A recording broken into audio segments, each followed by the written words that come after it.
Video प्रारंभ करने से पूर्व सर्वप्रथम हमारे सेना प्रमुख सीडीएस श्री जनरल बिपिन रावत साहब को श्रद्धा सुमन और हम सब देशवासियों को उनके ऊपर गर्व व गौरव है।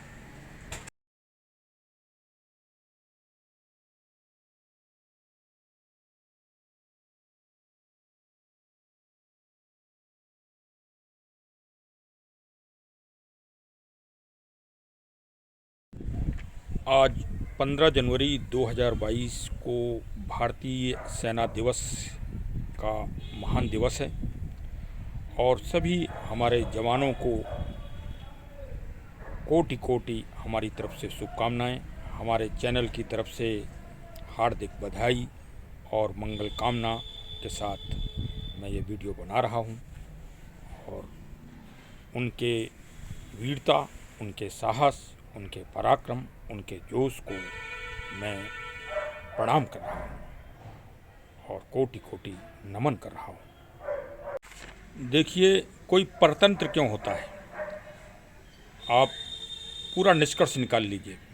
जो अपनी संस्कृति और जो अपने इतिहास और जो अपने शास्त्रों की विचारधारा को भूल जाता है वही समाज परतंत्र हो जाता है।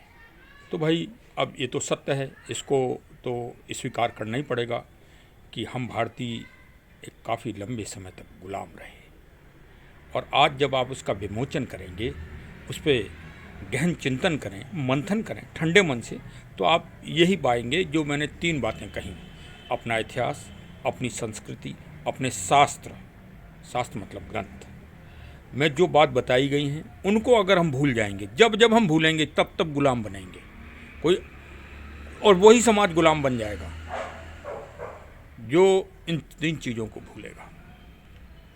तो हम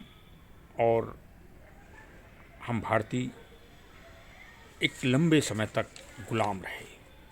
वर्ष 1947 में 15 अगस्त को हमको स्वतंत्रता तो प्राप्त हो गई थी, लेकिन वो स्वतंत्रता सिर्फ कागजी थी। मैं कोई विवाद या मैं वो नहीं पढ़ना चाह रहा हूँ, मैं तो तथ्यपरक बोल रहा हूँ।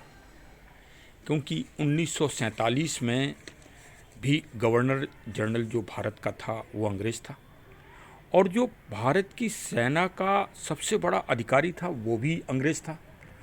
और आपको ये जान के बड़ा ताज्जुब होगा, न तो कोई ये बताता है और न ही कोई बताना चाहता है कि 15 जनवरी 1949 को, 1947 में देश हमारा स्वतंत्र हो गया और 1949 तक, 15 जनवरी 1949 तक ब्रिटिश मूल के commander in chief Francis butcher हमारी सेनाओं के सर्वोसर्वा थे।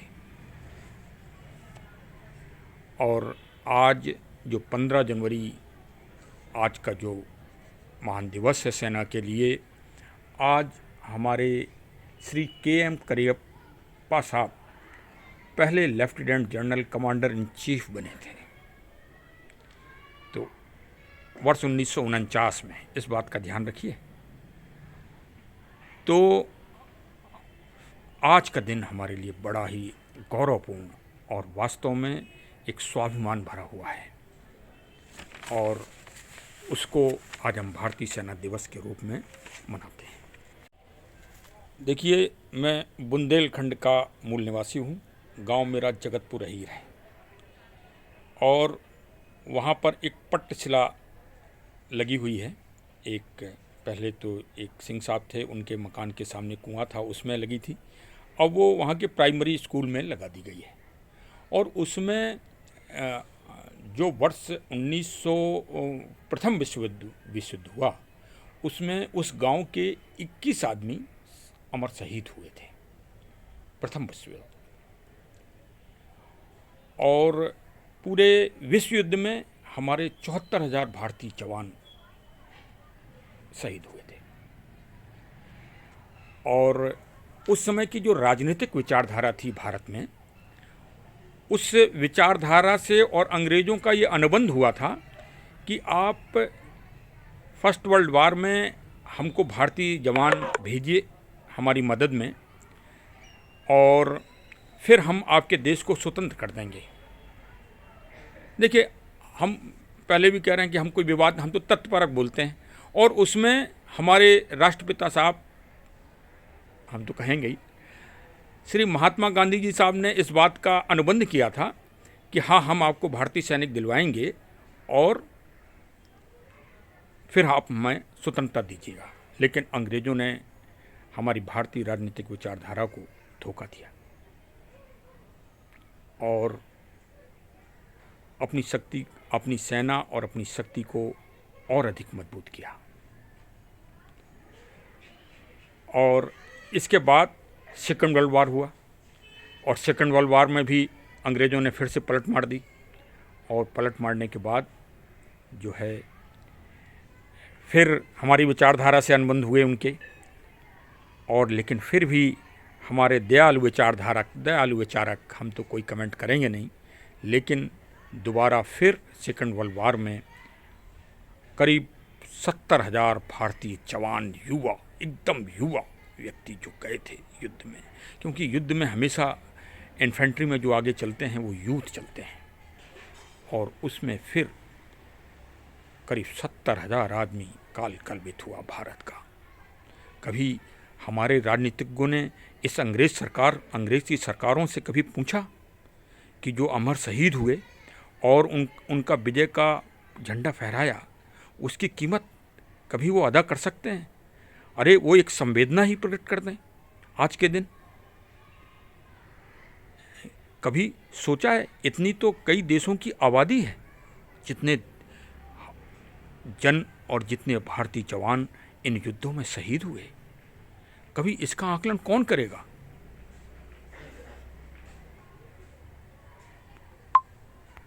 फर्स्ट वर्ल्ड वार और सेकंड वर्ल्ड वार में इन्फेंट्री जो सेना होती है उसी का ही प्रभाव था। उस समय वायुसेना या नौसेना का इतना अधिक महत्व जीत और हार में नहीं था। तो सच मायने में तो ग्रेट ब्रिटेन और उसके मित्र राष्ट्रों की जो जीत हुई, उसमें हमारे भारतीय जवान सैनिकों की महान भूमिका थी, और वो भूमिका एक अद्वितीय और अद्भुत थी। भारत के स्वतंत्रता के बाद आज के दिन 15 जनवरी 1949 को जनरल करियप्पा साहब ने हमारी सेना की ब्रिगेड संभाली और संचालन संभाला, और उसके बाद से आज तक हमारी सेना ने कभी पीछे मुड़कर नहीं देखा।